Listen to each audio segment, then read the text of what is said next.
ছয় নম্বর ম্যাথটা দেখি। এখানে বলা হয়েছে sample was collected by a sampler tube of 3.75 diameter and 7.5 centimeter height from the field. Samples moisture content দেওয়া আছে and specific gravity দেওয়া আছে. Total weight of the sample was 175 gram.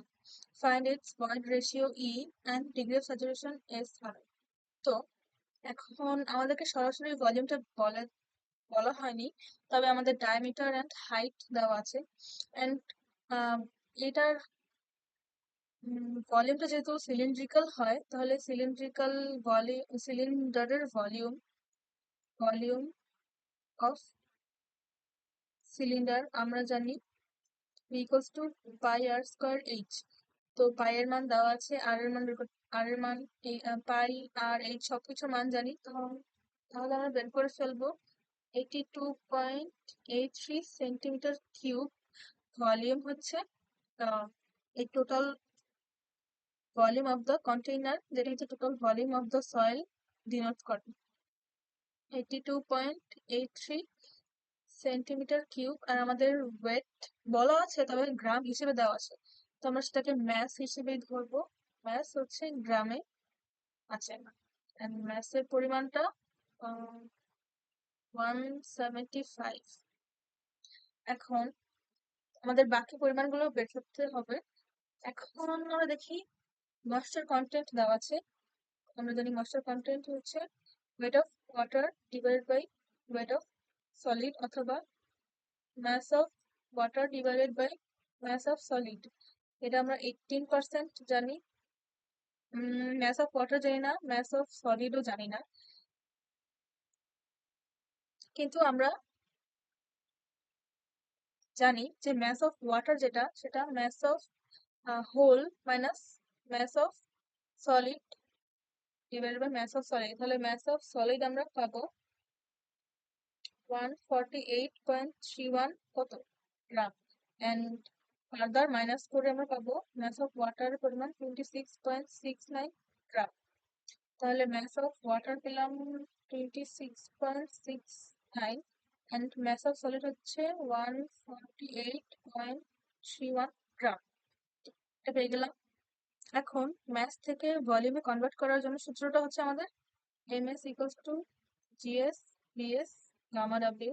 M যেহেতু আছে, এখানে গামা ডাব্লিউ হবে না, এখানে রো ডাব্লিউ হবে। ms এর মান আমরা বের করলাম, জিএস এর মান জানি, বিএস এর মান জানি না, রো ডাব্লিউ এর মান হচ্ছে 1 গ্রাম পার সিসি।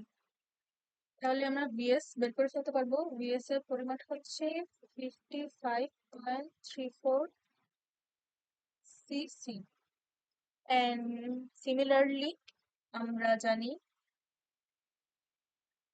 mass of water হচ্ছে W into mass of solid. So mass of solid আমরা জানি W GS VS rho W।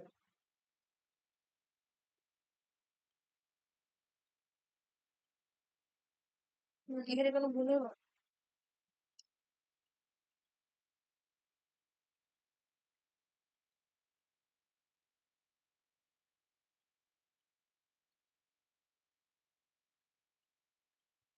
আচ্ছা, এটা না,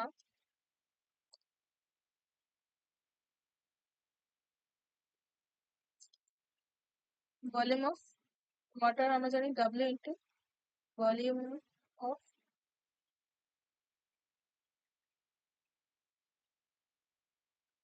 ও এখানে তো ট্রিক হচ্ছে এটা, যে 26.69 গ্রাম যদি থাকে, তাহলে সেম 26.69 সিসি হবে ভলিউম অফ ওয়াটার। এন্ড এর ভলিউম জানা বাকি, এন্ড সলিডের ভলিউম জানা আমাদের বাকি। তো সলিডের ভলিউম আমরা পেয়ে গেলাম এখান থেকে 55.34। তাহলে যদি মাইনাস করে দিই, তাহলে ভলিউম অফ এয়ারটা পেয়ে যাবো 0.79। এখান থেকে আমাদের বের করতে হচ্ছে void ratio. Void ratio e equals to জানি volume of divided by volume of solid, মান বসালে পাবো এটা। And then volume of void divided by volume of water divided by volume of void.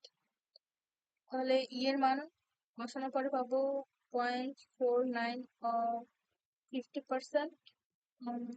Degree of saturation পাবো 0.79 আর 97%। এই তো আমাদের এই ম্যাথটাও শেষ হয়ে গেল।